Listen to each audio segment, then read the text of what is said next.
हम्म तो भाई देखो, लास्ट जो अपन ने लेक्चर देखा था ना, उसके अंदर हम लोग क्या नाम से इंडक्टिव इफेक्ट के बारे में समझ रहे थे, और इंडक्टिव इफेक्ट में भी हमने कौन सा इफेक्ट समझा था, माइनस आई इफेक्ट समझ लिया था हमने। ठीक है ना, हम लोग माइनस आई इफेक्ट को पूरी तरीके से डिस्कशन उसका कर चुके थे। आज हमें क्या करना है, हमें प्लस आई के बारे में समझना है। हमें ये देखना है कि भाई प्लस आई जो है वो क्या होता है और किस तरीके से उसकी कहानी जो है वो चलती है। ठीक है, तो स्टार्ट करते हैं भाई। देखो, जैसे मान लो कि मेरे पास में, मैंने कल भी जैसे कि कहानी सुनाई थी तुम लोगों को कि भैया ये कार्बन की चेन है, ये आगे एक हाइड्रोजन लगा हुआ है, और मैंने क्या बोला कि हाइड्रोजन की वजह से क्या होगा, इस कार्बन हाइड्रोजन की इलेक्ट्रोनेगेटिविटी में कुछ डिफरेंस होगा, बट स्टिल उसको हम लोग क्या बोलते हैं कि इलेक्ट्रोनेगेटिविटी के डिफरेंस को हम लोग क्या करते हैं, नेगलेक्ट कर देते हैं। हम ये बोलते हैं कि भाई हमें कोई फ़र्क नहीं पड़ता, इसमें कुछ भी तरीके का चार्ज सेपरेशन हो, इसको हम लोग क्या मान के चलेंगे, इसको हम मान के चलेंगे भैया रेफरेंस।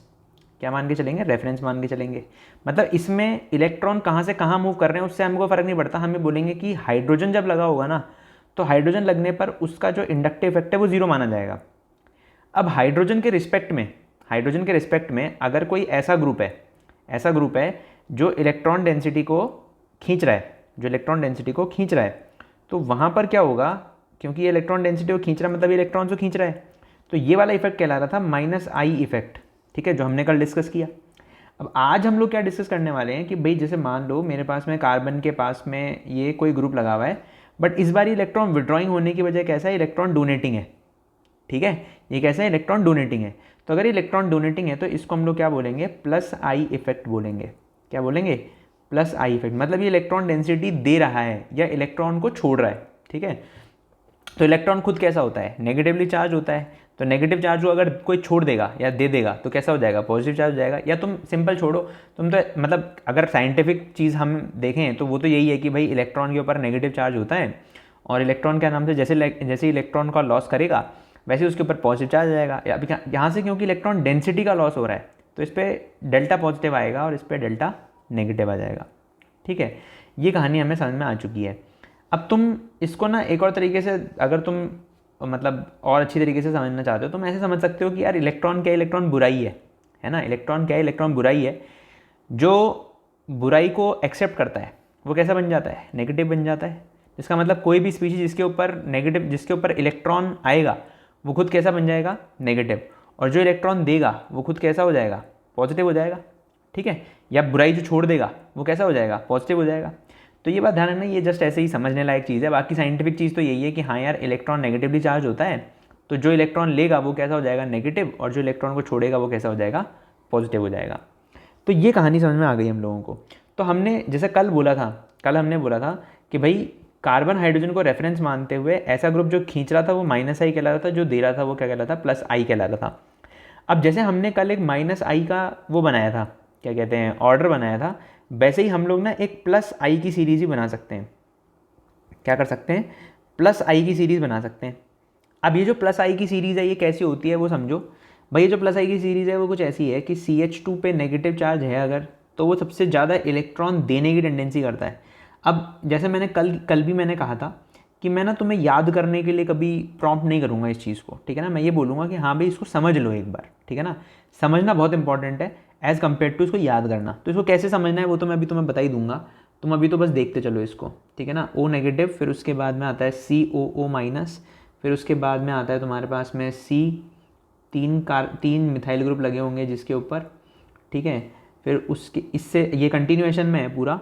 फिर उसके बाद में आ जाएगा कि भाई मैं एक CH3 हटा दूँ तो क्या बन जाएगा, मतलब उस CH3 को हटा करके मैं उसकी जगह हाइड्रोजन लगा दूँ। ठीक है ना, अब की बार मैं एक और CH3 हटा दूँ, मतलब इसमें से एक CH3 हटा दूँ तो ये क्या बन जाएगा मेरे पास में, CH2 और फिर CH3, ये ग्रुप बन जाएगा मेरे पास।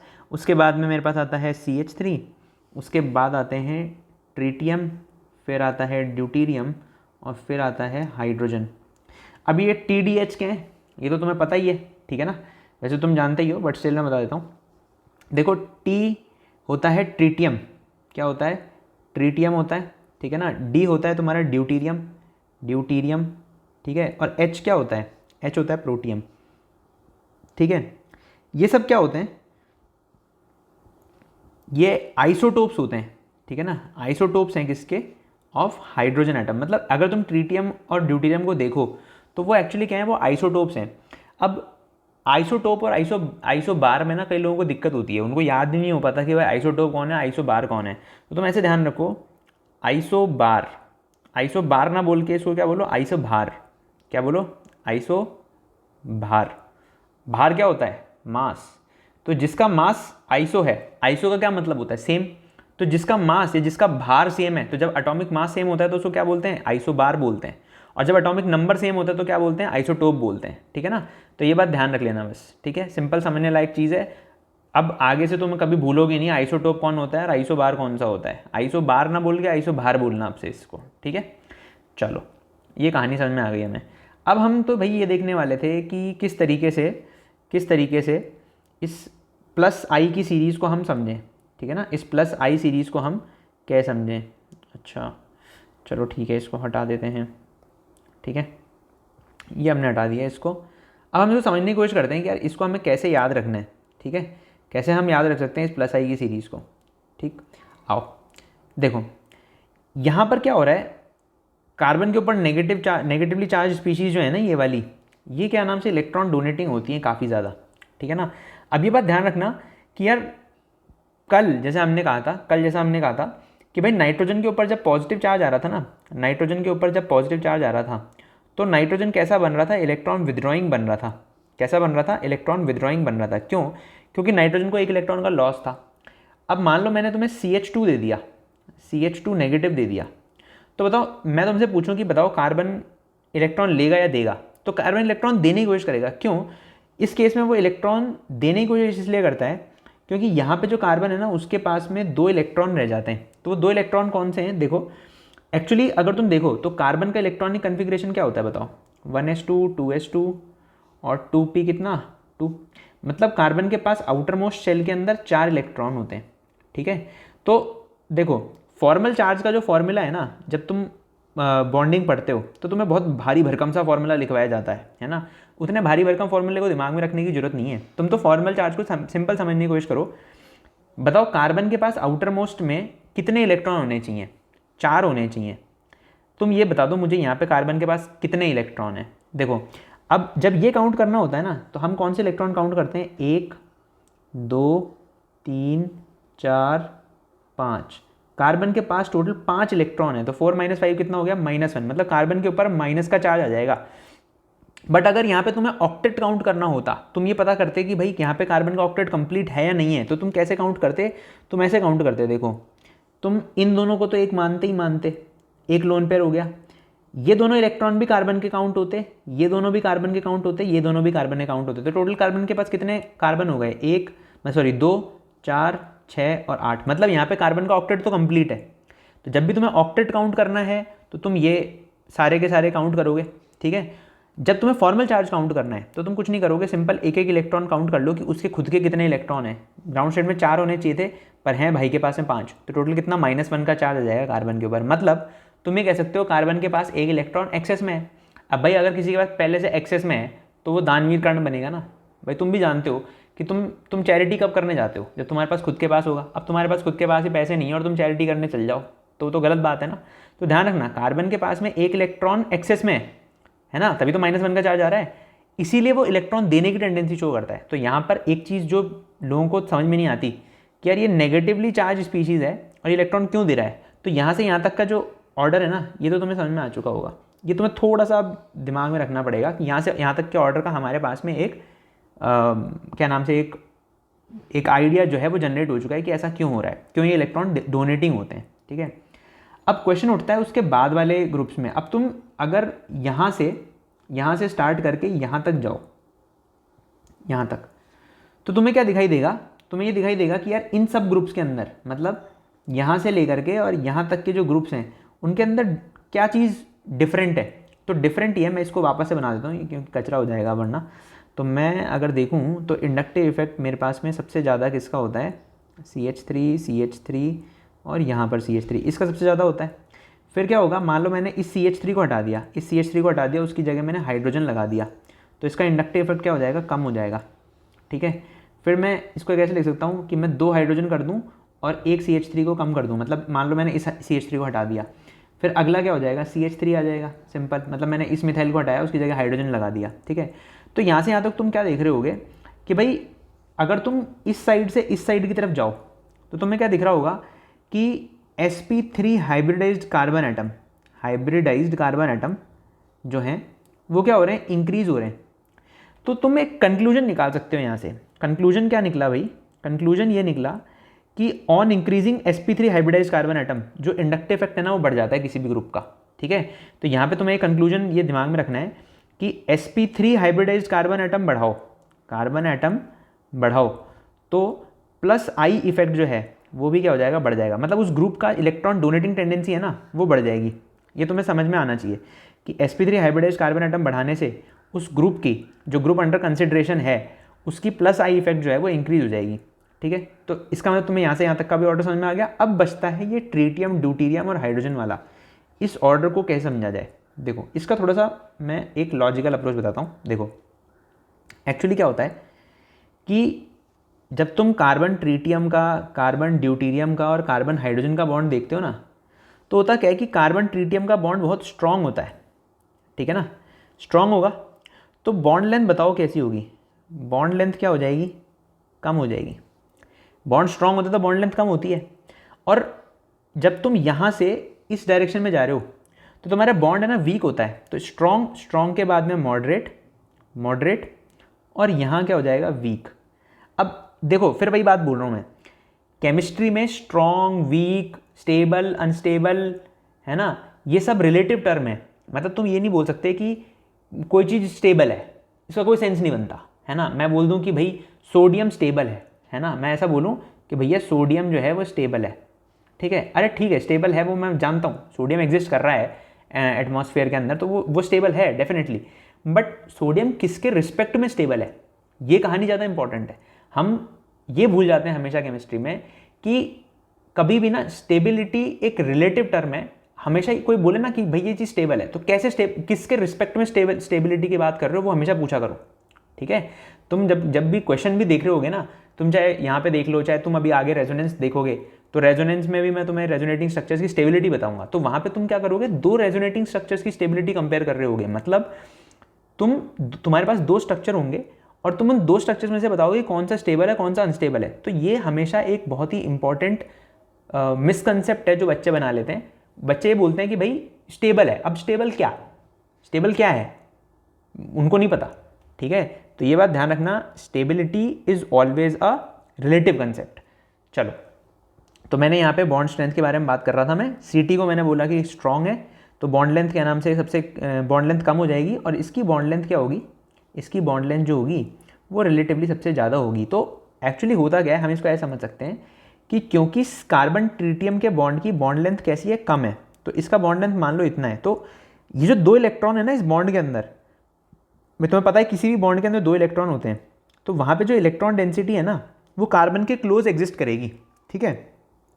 इसकी वजह से हम लोग क्या बोलते हैं कि Ct जो बॉन्ड है उसका प्लस आई जो है ना, ट्रीटियम का जो प्लस आई इफेक्ट है वो रिलेटिवली ज़्यादा होगा। क्यों, क्योंकि ये बॉन्ड लेंथ छोटी है। ये बॉन्ड लेंथ कैसी है, छोटी है। अगर ये बॉन्ड लेंथ छोटी है तो इलेक्ट्रॉन डेंसिटी कार्बन के पास में होगी। अब जैसे मान लो मैं कार्बन हाइड्रोजन के साथ में इसको कंपेयर करूँ, तो कार्बन हाइड्रोजन के साथ में कंपेयर कर रहा हूँ, तो बताओ कार्बन के ऊपर इलेक्ट्रॉन डेंसिटी रिलेटिवली कम हो जाएगी ना भाई, इलेक्ट्रॉन दूर दूर हो जाएंगे अब, ठीक है।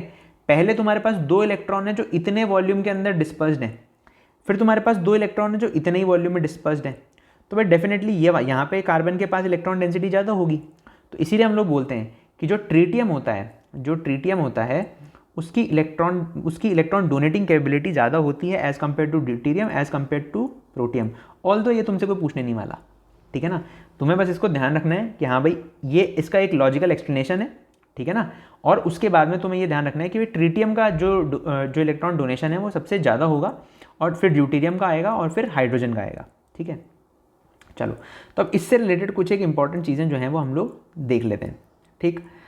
चलो भैया, तो पहले मान लो मैं अब तुम्हें कुछ एक ना प्रैक्टिस के लिए दूं, मैं तुम्हें बोलूं कि भाई तुम्हें मैं कुछ ग्रुप्स दूंगा, तुम्हें उसे प्लस आई के ऑर्डर में, प्लस आई इफेक्ट की इंक्रीजिंग या डिक्रीजिंग ऑर्डर में अरेंज करना है, ठीक है।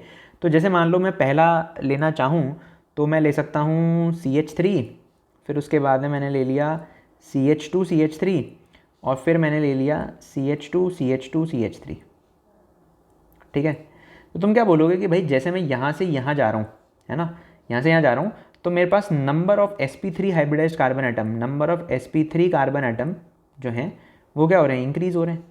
तो इसका मतलब प्लस आई इफेक्ट जो है, जो प्लस आई इफेक्ट है वो भी बढ़ रहा होगा। अभी अभी बोला ना मैंने, अभी अभी हमने कंक्लूजन लिखा है यहाँ पे, ये रहा कि भैया sp3 बढ़ा दो प्लस आई बढ़ जाएगा, है कि नहीं। तो वही कहानी यहाँ पर भी है। देखो तुम जब यहाँ से मतलब लेफ्ट से राइट जा रहे हो जब इस क्वेश्चन के अंदर, तो तुम लोग sp3 हाइब्रिडाइज्ड कार्बन एटम बढ़ा रहे हो। यहाँ पे कितने sp3 हाइब्रिडाइज्ड कार्बन एटम है, एक ही है। यहाँ पे 2 sp3 हाइब्रिडाइज्ड कार्बन एटम है, ठीक है ना। जिनको हाइब्रिडाइजेशन नहीं निकालना आता ना, मेरा प्री ऑर्गेनिक वाला जो प्लेलिस्ट है उसमें जाना और उसमें देख लेना, हाइब्रिडाइजेशन का मैंने बना रखा है, ठीक है। उसको देख लेना हाइब्रिडाइजेशन कैसे होता है, ऑर्गेनिक केमिस्ट्री में कितना हाइब्रिडाइजेशन काम आएगा, उसके हिसाब से बनाया गया है, ठीक है। तो बाकी तो तुम डिटेल में जब मैं इनऑर्गेनिक स्टार्ट करूँगा तब तो हम देखेंगे। अभी तुम्हें जितना ऑर्गेनिक में यूज़फुल है, जितनी तुम्हें इनऑर्गेनिक केमिस्ट्री आनी चाहिए वो सारी की सारी मैंने बना रखी है प्री ऑर्गेनिक वाले में, उसमें जाके देख लेना, ठीक है। तो यहाँ पर क्या हुआ, sp3 हाइब्रिडाइज्ड कार्बन एटम बढ़ गए तो इंडक्टिव इफेक्ट का ऑर्डर ये आया, और ये कौन सा इंडक्टिव इफेक्ट होगा, प्लस आई इफेक्ट होगा ये, ठीक है। माइंड यू यहाँ पर मैंने पहले भी बोला था, कई लोग इसमें क्या करते हैं, इसको उल्टा कर देते हैं, इसको उल्टा कर देते हैं और फिर वो क्या बोलते हैं कि सर ये तो देखो CH2 CH2 CH3, ये देखो ये माइनस आई का ऑर्डर बन गया, माइनस आई इफेक्ट का ऑर्डर बन गया, और फिर वहीं उनके साथ LOL हो जाता है। क्या हो जाता है, LOL, ठीक है। ये बात ध्यान रखना, तुम कभी नहीं कह सकते ये, तुम कभी नहीं कह सकते कि मैंने इसका ऑर्डर उल्टा कर दिया तो ये माइनस आई। अरे CH3 ग्रुप जो है ना वो हमेशा इलेक्ट्रॉन डेंसिटी डोनेट ही करेगा, तो उसको तुम माइनस आई बोल ही कह सकते हो। माइनस आई तो वो बोला ही तब जाएगा जब वो इलेक्ट्रॉन डेंसिटी को खींचे, वो बेचारा देता ही है इलेक्ट्रॉन डेंसिटी, तो तुम उसको माइनस आई बोल ही नहीं सकते, ठीक है। तो ध्यान रखना, ये गलती मत करना। ये मैंने कल के वीडियो में भी, जो हमने प्रीवियस वीडियो देखा था उसमें भी मैंने बताया था। चलो एक एग्जांपल और करते हैं। जैसे मान लो कि मैं ले लूँ अगला, कि मैंने ले लिया तुम्हारे पास CH3 CD3 और मैंने ले लिया CT3। तो अभी अभी तो मैंने बताया कि भाई कार्बन पर डेंसिटी बढ़ जाएगी, है ना, ट्रीटियम की वजह से। तो ये कार्बन ज़्यादा इलेक्ट्रॉन डेंसिटी देगा, तो हमेशा इसका इंडक्टिव इफेक्ट ज़्यादा होगा और CH3 का इंडक्टिव इफेक्ट क्या होगा, कम हो जाएगा। तो जैसे तुम यहाँ से यहाँ मतलब लेफ्ट से राइट मूव कर रहे हो, तो कार्बन के ऊपर इलेक्ट्रॉन डेंसिटी बढ़ रही है। क्यों, क्योंकि कार्बन और ट्रीटियम का बॉन्ड कैसा होता है, छोटा होता है, ठीक है। तो कार्बन के ऊपर इलेक्ट्रॉन डेंसिटी बढ़ गई, अगर इलेक्ट्रॉन डेंसिटी बढ़ गई तो वो ज़्यादा इलेक्ट्रॉन प्रोवाइड करेगा, मतलब उसका प्लस आई बढ़ जाएगा। ऑन द अदर हैंड जब कार्बन और हाइड्रोजन के बारे में बात कर रहे हो, तो कार्बन हाइड्रोजन में बॉन्ड लेंथ लंबी है, ये बॉन्ड लेंथ लंबी है, तो कार्बन के ऊपर जो इलेक्ट्रॉन डेंसिटी है वो रिलेटिवली कम होगी, तो उसके इलेक्ट्रॉन देने की टेंडेंसी क्या हो जाएगी, कम हो जाएगी, रिलेटिवली किसके, CT3 के। बार बार बोल रहा हूँ रिलेटिवली या इन कंपेरिजन टू। रिलेटिवली का मतलब ध्यान रखना, रिलेटिवली मतलब भी होता है इन कंपेरिजन टू, ठीक है। चलो ये अपना हो गया। उसके बाद में हम एक और कर लेते हैं। जैसे मानो कि इस बार मैं ऐसा लिखता हूँ कि मेरे पास में CH3 है और मेरे पास CH2D है, और ये मैं जोड़े जा रहा हूँ आगे। फिर मेरे पास में CHD2 है और फिर मेरे पास में CD3 है, ठीक है। तो फिर देखो अब वही वाले कंसेप्ट है, कार्बन ड्यूटेरियम का बॉन्ड लेंथ कैसा होगा, छोटा होगा। यहाँ पे तुम्हारे पास 3 ही ड्यूटेरियम है और तीनों की बॉन्ड लेंथ छोटी है। यहाँ पे तुम्हारे पास 3 हाइड्रोजन है जिनकी बॉन्ड लेंथ कैसी है, रिलेटिवली लंबी है। बताओ इलेक्ट्रॉन डेंसिटी कहाँ ज़्यादा होगी, इधर ज़्यादा होगी, इधर इलेक्ट्रॉन डेंसिटी क्या हो जाएगी, कम हो जाएगी। किस पे, कार्बन पे, इसमें भी कार्बन पे। तो जहाँ पे इलेक्ट्रॉन डेंसिटी ज़्यादा है, अब यहाँ पर मैं कंपेयर कर रहा हूँ, इसमें और इसमें कंपेरिजन कर रहा हूँ, तो CD3 में जब इलेक्ट्रॉन डेंसिटी कार्बन पर ज़्यादा है तो वो ज़्यादा इलेक्ट्रॉन डेंसिटी देने की कोशिश करेगा। जब वो ज़्यादा इलेक्ट्रॉन डेंसिटी देगा तो उसका प्लस आई इफेक्ट डेफिनेटली क्या हो जाएगा, ज़्यादा हो जाएगा, ठीक है। तो ये बात ध्यान रखना, ये कंसेप्ट कुछ एक ऐसे हैं ना जो लोग नहीं बना पाते और फिर इसीलिए क्या नाम से परेशान होते रहते हैं। ऑल्दो ये कोई बहुत भयंकर टॉपिक नहीं है, इंडक्टिव इफेक्ट कोई बहुत बड़ा टॉपिक नहीं है, बहुत ही आसान सा और छोटा सा टॉपिक है, बस समझने की देरी है, ठीक है। एक एग्जाम्पल और ले ही लेते हैं, खैर वो तो हमने कर ही रखा है बट स्टिल ले लेते हैं एक बार के लिए। CH3 है, फिर तुम्हारे पास में CH2 CH3 है, ठीक है। फिर तुम्हारे पास में ऐसे यहाँ पे जुड़ा हुआ है ये, और फिर मेरे पास में CH। एक्चुअली होता क्या है ना, जब वीडियो लंबे खींचने लग जाते हैं तो मेरे हाथ पैर फूलने लग जाते हैं, क्योंकि मैं ज़्यादा लंबा बनाना नहीं चाहता इन वीडियो को, कोई देखता ही नहीं है, ठीक है। तो ये रियलिटी है, तो कोई बात नहीं, अपन कंटेंट तो पूरा देके जाएंगे। तो देखो जब तुम लेफ्ट से राइट की तरफ जाते हो ना तो होता क्या है, तुम्हारे पास फिर वही है sp3 हाइब्रिडाइज्ड कार्बन आइटम बढ़ रहे हैं, तो प्लस आई इफेक्ट जो होगा वो सबसे ज़्यादा इस वाले का होगा, क्योंकि number of sp3 hybridized carbon atom क्या है, ज़्यादा है। चलो ठीक है, ये कहानी तो हमें समझ में आ गई। अब मैंने जैसा कल बताया था कि भाई इंडक्टिव इफेक्ट जो हमने माइनस आई इफेक्ट पढ़ा था, उसके अंदर हम लोग क्या बोलते थे कि वो कार्बोकेटाइन को क्या करता था, वो डिस्टेबलाइज करता था, ठीक है ना। तो सिमिलरली जो हमारा प्लस आई इफेक्ट है वो क्या कर सकता है, वो इन्फ्लुएंस कर सकता है किसको, influences stability of reactive intermediates, ठीक है ना। ये बात ध्यान रखना कि रिएक्टिव इंटरमीडिएट्स की जो स्टेबिलिटी है ना उसको ये इन्फ्लुएंस कर सकता है प्लस आई इफेक्ट भी, जैसे कल माइनस आई इफेक्ट कर रहा था। तो प्लस आई इफेक्ट के बारे में देखते हैं। जैसे मान लो कि मेरे पास में कहीं पे कार्बोकेटाइन बना हुआ है, मेरे पास ये कार्बोकेटाइन बना हुआ है और मैंने ये मेरे पास में एम्प्टी पी ऑर्बिटल हो गई, क्योंकि मुझे पता है इसका हाइब्रिडाइजेशन क्या होगा, sp2 हो जाएगा। मैंने कोई ऐसा ग्रुप लगा रखा है जो इलेक्ट्रॉन डेंसिटी प्रोवाइड करता है।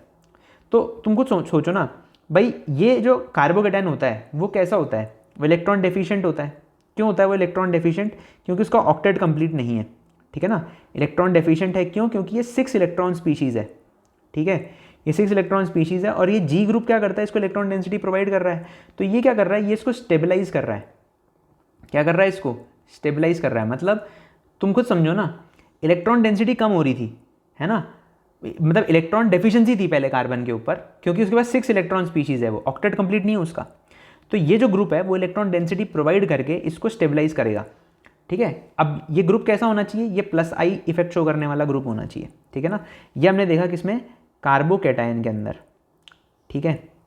अब एक कहानी तो ये समझ में आ गई कि भाई प्लस आई इफेक्ट जो है वो कार्बोकेटाइन को क्या करता है, स्टेबलाइज करता है। दूसरा, अब इस पर ना क्वेश्चन बन सकता है। क्वेश्चन कैसा बन सकता है कि भाई सपोज दैट मैंने ना एक कोई प्लस आई इफेक्ट शो करने वाला ग्रुप ले लिया है, इसको ऐसे नहीं लिखते हैं, इसको हम जी ले लेते हैं, ठीक है। एक बार मैंने पॉजिटिव चार्ज यहाँ बनाया और एक बार मैंने पॉजिटिव चार्ज को यहाँ बनाया, दोनों ग्रुप सेम है, ये भी प्लस आई शो करता है और ये भी प्लस आई शो करता है, ठीक है।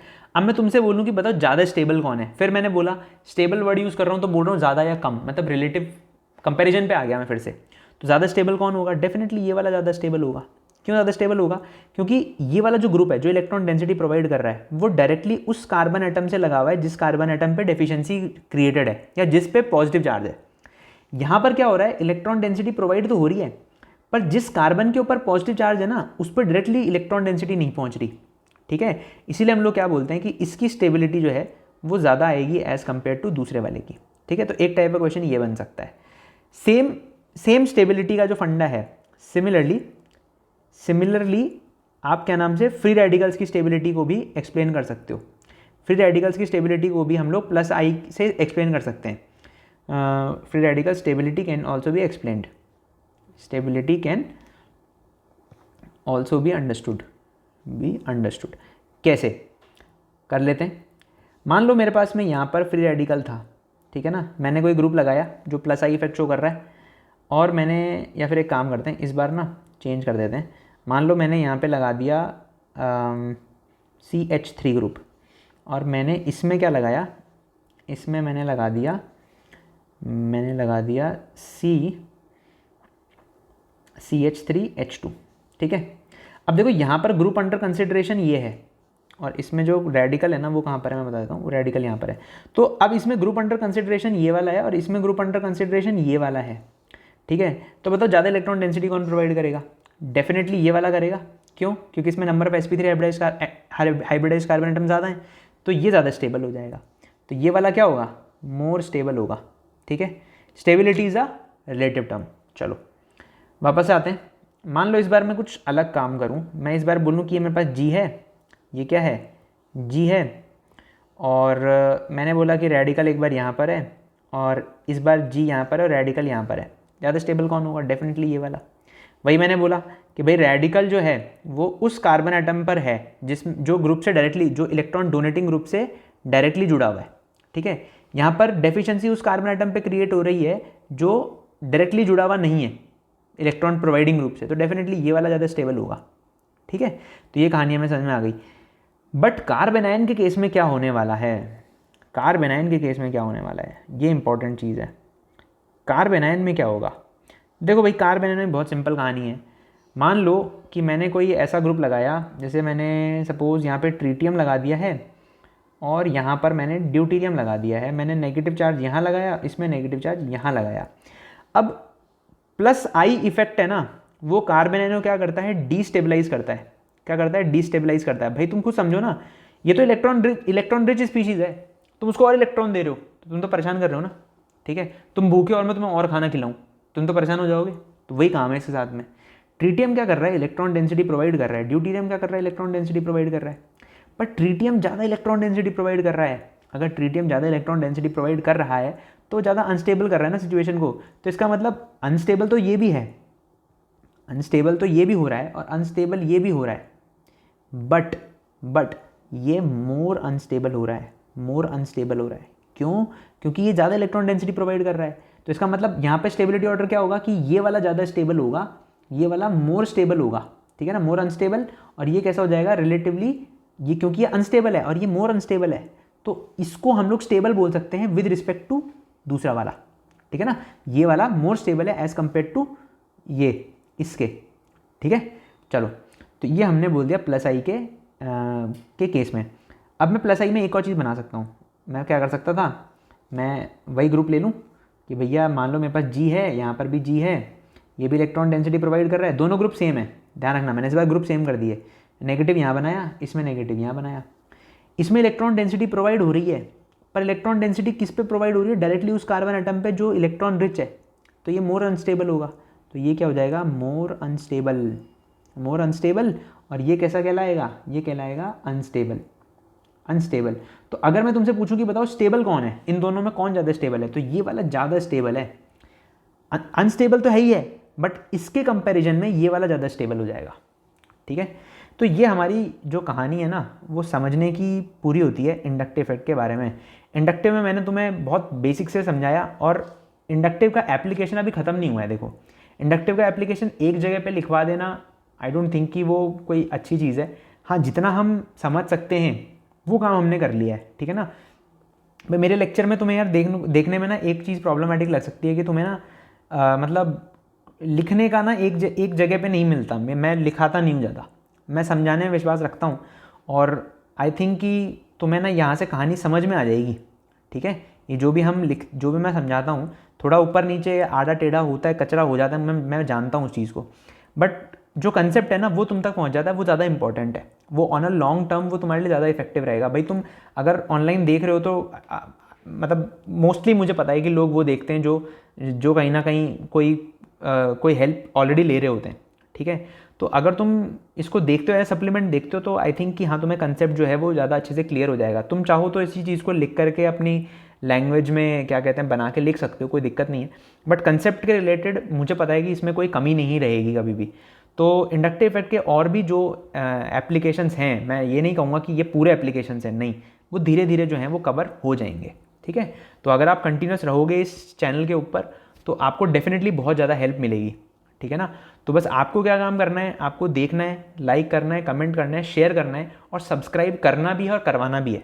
ठीक है ना, क्योंकि यार देखो, ये चीज़ जितनी ग्रो करेगी ना उतनी मेरे को मोटिवेशन मिलेगी, मैं उतने अच्छे से कंटेंट बनाऊँगा और उतने ज़्यादा फ्रीक्वेंटली लेके आऊँगा।